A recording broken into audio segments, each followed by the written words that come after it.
সুপ্রিয় দাখিল শিক্ষার্থী বন্ধুরা, তোমাদের আমি যে সাজেশন দিয়েছিলাম পরিসংখ্যানের লিখিত অংশের জন্য, তো সেখানে 3টি ধরনের সৃজনশীল প্রশ্ন দেওয়া রয়েছে, যার মধ্যে 3-এর গ নম্বর প্রশ্ন নিয়ে অনেকের সমস্যা। তো 3-এর গ নম্বর প্রশ্ন গড় কীভাবে বের করবা, ওখানে তো শ্রেণী দেওয়া নাই, শুধু প্রাপ্ত নম্বর গণসংখ্যা দেওয়া রয়েছে।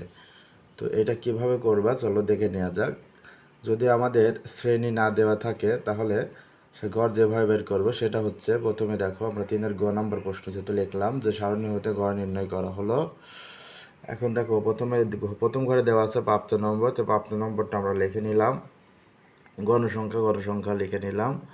এরপরে এই যে প্রাপ্ত নম্বর যেটা দেওয়া থাকবে শ্রেণী ছাড়া, সেটাকে আমরা ধরবো xi এবং গণসংখ্যাকে ধরবো fi, এবং এই দুইটা গুণন করে fi xi এই ঘরে বসাবো।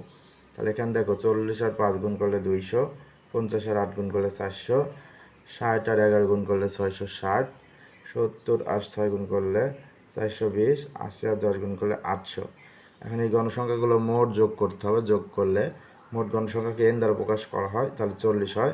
এরপরে এই আমার যে এই গুণফল যেটা রয়েছে fi x এর মান, এগুলো মোট আমরা যোগ করে নিচে নামাবো, যে 2480 হয়।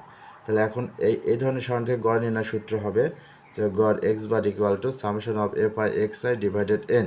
এখন দেখো সামেশন fi xi বের করা রয়েছে 2480, সেটা উপরে বসাও আর n এর মান 40, ভাগ দাও 62, তাহলে কিন্তু হয়ে গেল। তো শিক্ষার্থী বন্ধুরা, তোমরা যারা শ্রেণী দেওয়া থাকলে গড় নির্ণয় জানো, সেটা আমাদের ধাপ বিচ্যুতির ঘর 5টা ঘর নেওয়া লাগে, কিন্তু এখানে শ্রেণী না দেওয়া থাকলে কিন্তু এই 3 ঘর নিয়ে এভাবে করতে হবে। তো আশা করি তোমরা প্রশ্নটি বুঝেছো। অবশ্যই শেষ মুহূর্তে দেখে যাবে, কারণ শ্রেণী ছাড়া যদি এই প্রশ্নটা আসে গ নম্বরে অথবা খ নম্বর অথবা সংক্ষিপ্তের মধ্যে, তাহলে কিন্তু তুমি দ্বিধাদ্বন্দ্বে পড়ে যাবে যদি না শিখে যাও। তো অবশ্যই প্রশ্নটা শেষ মুহূর্তে একটু দেখে যাবো।